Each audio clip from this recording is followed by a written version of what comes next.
Jeudi 15 novembre 2018, tout le plaisir pour moi de vous retrouver pour ce 19h. Mesdames et messieurs, bonsoir. Le contre-amiral Patrick Aho, nommé chef d'état-major général des armées du Bénin, en remplacement du colonel Laurent Amoussou. Cette nomination nourrit l'intérêt des Béninois sur le rôle que joue véritablement l'armée béninoise dans la nation. Les précisions dans un instant.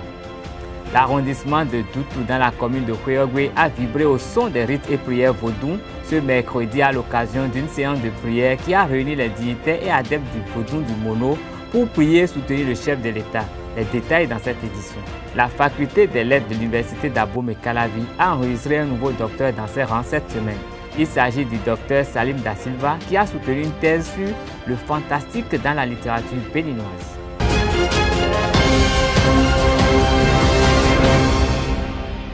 Démarré ce matin par le ministre de l'Industrie et du Commerce et son homologue du Plan et du Développement, puis celui du ministre de l'Économie numérique et de la Communication et celle du ministre du Travail et de la Fonction publique dans l'après-midi, le passage des ministres de la République devant la commission budgétaire de l'Assemblée nationale pour défendre chacun le budget de son département ministériel se poursuit.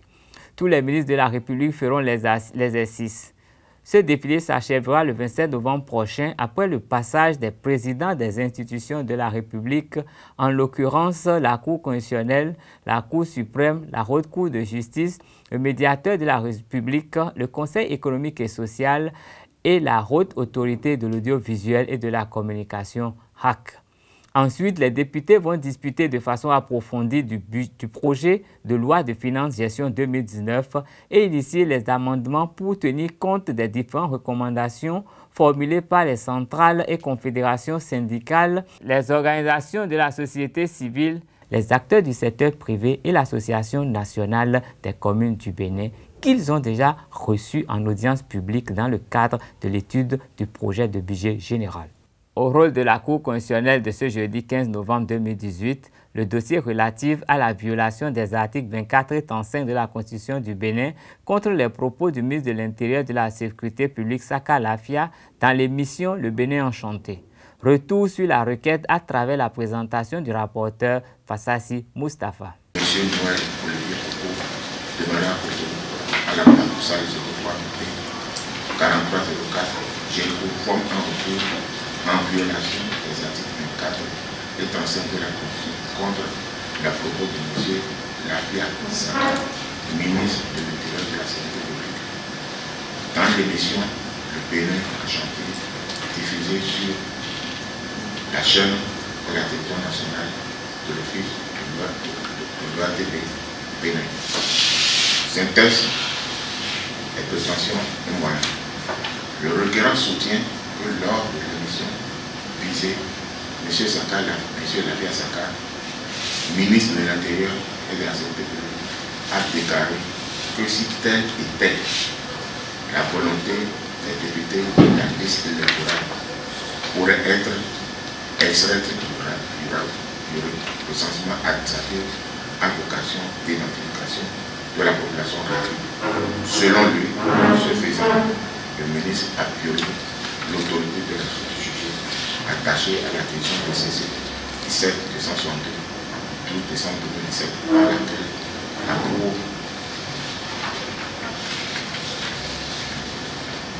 concernée a déclaré que les données nominatives, personnelles et biométriques du RABI peuvent servir que pour l'élection de la liste électorale, l'établissement de la liste électorale permanente informatisée de 2021 et non pour l'actualisation de la liste électorale existante et violée par ricochet l'article 35 de la Constitution.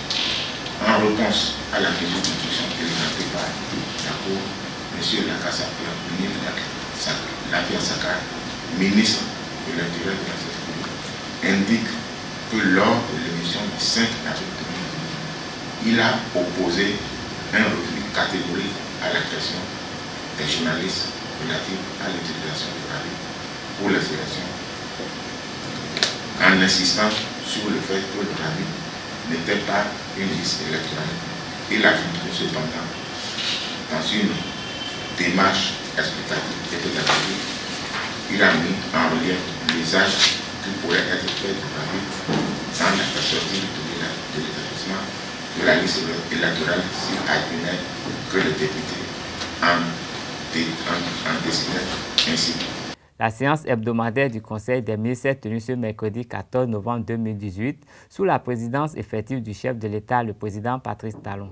Au titre des mesures normatives, la transmission à l'Assemblée nationale pour autorisation et ratification de l'accord de prêt signé entre la République du Bénin et le Fonds de l'OPEP pour le développement international, OFID, dans le cadre du financement partiel du projet de réhabilitation du corridor Cotonou-Niamey, section Béreboué-Malanville. Écoutons le ministre du Tourisme, de la Culture et des Sports, Oswald Omeki, à l'occasion du traditionnel compte rendu du Conseil des ministres. Ce prêt d'un montant de 13 200 millions francs CFA obtenu du fonds de l'OFID vient compléter celui de 65 10 millions de francs CFA déjà disponible obtenu de la Banque islamique de développement en avril 2018. Le gouvernement vient ainsi de boucler le financement du projet de réhabilitation de ce corridor long de 169 km 400. Le chantier prend notamment en compte les travaux de génie civil des lots 1, Bérouboué, fleuve Gouba-Fari, long de 148 km 600, et lot 2, fleuve Gouba-Fari, Malanville, long de 20 km 800. Les travaux de terrassement et corps de chaussée, revêtement, assainissement et drainage, entretien et construction d'ouvrages d'art, signalisation et éclairage, puis équipement de sécurité routière. De par sa dimension socio-économique, le chantier intègre également les travaux connexes que sont l'aménagement de 65 km de pistes en terre, la construction de 15 salles de classe, la construction de 2 centres de santé, la construction de 8 marchés, la réalisation de 10 forages, la réalisation de 5 retenues d'eau, la construction de 52 latrines, la construction de 4 800 mètres linéaires de clôture de bâtiments administratifs et scolaires. Les ministres concernés sont instruits de suivre le processus de ratification et d'accomplir les formalités requises pour l'entrée en vigueur du prêt, de même que pour l'exécution du projet à bonne date. Le Conseil des ministres a par ailleurs adopté les décrets portant approbation des statuts de l'Agence nationale de la sécurité des systèmes d'information ANSSI, organisation des instances de gouvernance des programmes et projets numériques en République du Bénin. Des rencontres et manifestations internationales ont été autorisées en Conseil des ministres de ce mercredi. Des nominations ont également été prononcées au ministère de la Justice et de la Législation et au ministère de la Défense. Écoutons à nouveau le ministre Oswald Omeki. Au titre des rencontres et manifestations internationales, le Conseil a autorisé l'organisation à Cotonou, du 20 au 23 novembre 2018, de la réunion plénière conjointe du réseau des autorités centrales et des procureurs de l'Afrique de l'Ouest contre le crime organisé WACAP et du réseau interagences en matière de recouvrement des avoirs pour l'Afrique de l'Ouest à Rinois.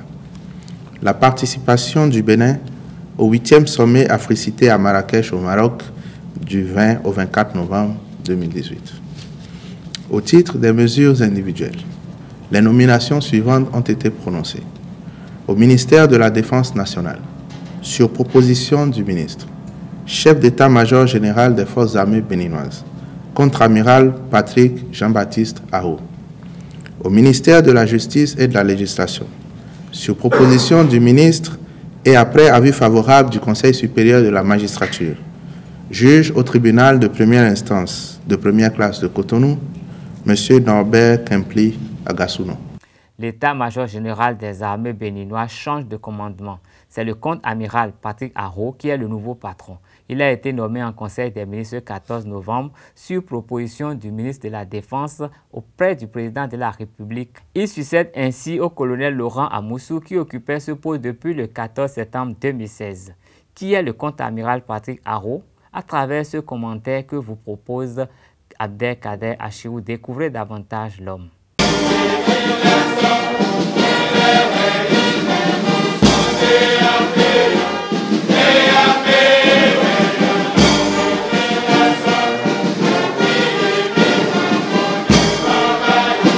Les forces armées béninoises ont un nouveau chef d'état-major général depuis hier mercredi 14 novembre 2018 à l'issue du Conseil des ministres. Il s'agit du contre-amiral Patrick Jean-Baptiste Aho qui remplace le général Laurent Amoussou. Né le 29 août 1960 à Brazzaville, Jean-Baptiste Aho, nouveau chef d'état-major général des forces armées béninoises, est titulaire d'une maîtrise en sociologie. Son entrée dans l'armée béninoise remonte en juillet 1982 après ses études militaires professionnelles au Prytanée militaire au Sénégal. Usant de son dynamisme et engagement à servir sa nation, il n'a pas perdu de temps pour gravir les échelons. Ainsi, il passe successivement par enseigne de vaisseau de 2e classe, enseigne de vaisseau de 1er classe, lieutenant de vaisseau, capitaine de corvette, capitaine de frégate, capitaine de vaisseau et contre-amiral. Son parcours est également fait de différentes fonctions occupées sur le plan international.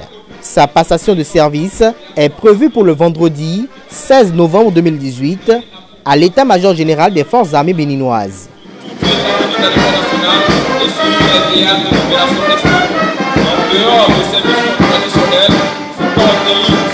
Soutenu par l'honorable Dakwé Sossou, les dignitaires adeptes du culte vaudou des 6 communes du département du Mono ont animé le mercredi 14 novembre 2018 une séance de prière et de bénédiction à l'intention du chef de l'État, le président Patrice Talon, au domicile de Feu Sosagedengue à Safre et Doutou.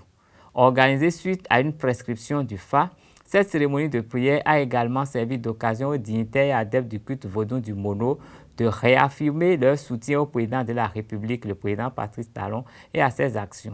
Voici le point de nos reporters. Arrivée des 6 communes du Mono, à savoir Lokossa, Hweyogbe, Bopa, Grand Popo, Atieme et Kome, dignitaires et adeptes du culte vaudou, acteurs politiques et invités divers se sont réunis autour d'un objectif précis, celui d'offrir une séance de prière de bénédiction à l'intention du chef de l'État, Patrice Talon, et de lui réaffirmer leur soutien indéfectible dans ses ambitions pour le Bénin. À cet effet, les représentants des 6 communes d'Atieme, de Bopa, de Kome, de Grand Popo, de Hweyogbe et de Lokossa ont chacun à leur tour, par leur présence et leur discours, insisté sur leur adhésion totale au programme d'action du gouvernement par le biais de l'honorable Dakwé Sossou, fils du Mono et élu de la 18e circonscription. Ils ont cependant souligné une préoccupation, celle de connaître la place qu'occupe le vaudou dans le dit PAG. Le président du culte vaudou au Bénin, Sa Majesté Adaniro Kedengue Agassa, quant à lui, n'a pas tenu un discours différent de ses prédécesseurs. À fond,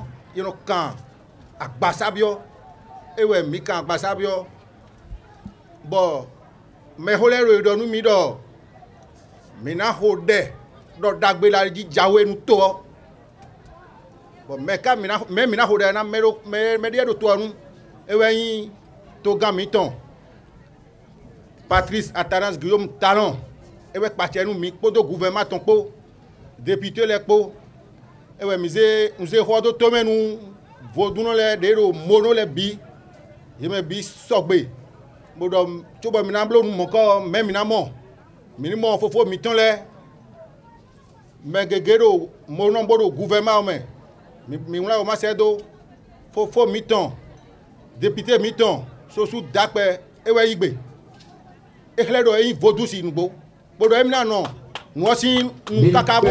Élu parlementaire et fils du Mono et plus précisément de Lokossa, l'honorable Dakwé Sossou a en retour exprimé sa fierté d'appartenir au culte vaudou et a réagi à la préoccupation initiale des dignitaires et adeptes vaudou présents à cette célébration religieuse. Chaque homme, chaque individu croit en quelque chose.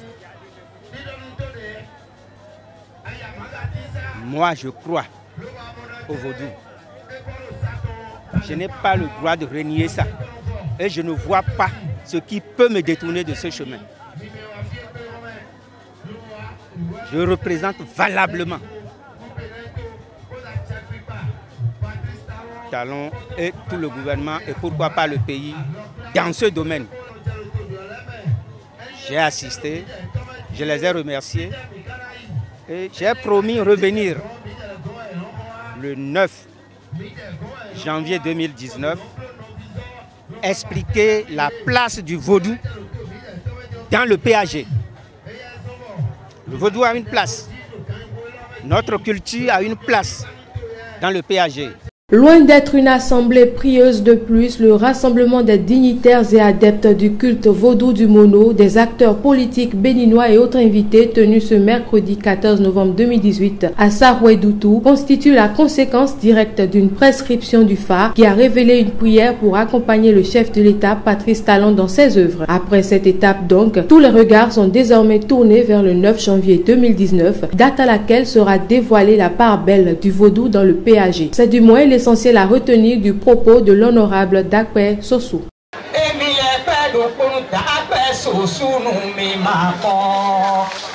Salim Da Silva a soutenu une thèse de doctorat dont le thème est « Aspect du fantastisme, source, typologie, termes et esthétique dans la littérature béninoise » à la faculté des lettres de l'université d'Abomey-Calavi le mardi 13 novembre 2018. C'est la première fois au Bénin qu'une thèse se consacre à l'étude du fantastique dans la littérature béninoise. Une thèse sanctionnée par la mention très honorable à vraies félicitations du jury. Salim Da Silva s'est prêté aux questions de nos reporters au thème de cet exercice. Écoutons-le à l'issue de la présentation de ce mardi 13 novembre 2018. L'objectif est de montrer que dans les œuvres d'auteurs béninois, il existe des thèmes qui relèvent du domaine du fantastique. L'étude, après avoir révélé cette thématique, s'est appesantie sur la manière dont les écrivains béninois produisent ces textes. Donc ce volet a consisté à aborder l'esthétique du fantastique, ce qui nous a permis, au-delà des thèmes comme le mort qui parle, le mort qui refuse de mourir, le diable, la zoophilie, la leucophilie, etc., la femme fatale, de voir que les écrivains béninois se servent des procédés ici comme la comparaison, la prosopopée, l'étopée, pour faire passer les thèmes fantastiques. Et nous avons ensuite montré qu'ils ne font pas du fantastique par hasard, que donc le fantastique de la littérature béninoise permet d'atteindre un certain nombre d'objectifs. Le fantastique a donc plusieurs fonctions dans la littérature béninoise, ce que la thèse s'est occupée à démontrer. Et donc, dans l'ensemble, voilà ce que nous avons fait comme travail, qui nous a valu la mention très honorable, avec félicitations du jury. C'est avec beaucoup de joie parce que j'ai fini ce travail, parce que il faut dire qu'il a fallu beaucoup de courage, surtout beaucoup d'engagement pour arriver à bout de cette thèse. Parce qu'il faut dire que la documentation, la quête de la documentation a été difficile. Et donc quand on fait tout ce parcours, quand pour une thèse qui doit finir en 3 ans, on a dépassé les 3 ans parce qu'il y a beaucoup de choses à faire et que finalement on en arrive à finir ça. On ne peut être qu'heureux et souhaiter que ce qu'on a fait puisse profiter à la communauté scientifique, littéraire, pour d'autres recherches. Les éliminatoires de la CAN 2019 pour boucler cette édition. L'équipe nationale de football du Bénin s'est envolée cet après-midi pour Banjul, la capitale gambienne, où ils affronteront le 17 prochain les Scorpions locaux. Retenons que Khaled Adenon et ses coéquipiers ont effectué une ultime séance d'entraînement cet après-midi avant de s'envoler. Ce match s'inscrit dans le cadre de la 5e journée des éliminatoires de la CAN Cameroun 2019. La seconde rencontre de ce groupe opposera le Togo à l'Algérie. Ainsi se referme cette édition. Merci de rester fidèle au programme des AE TV. Bonsoir.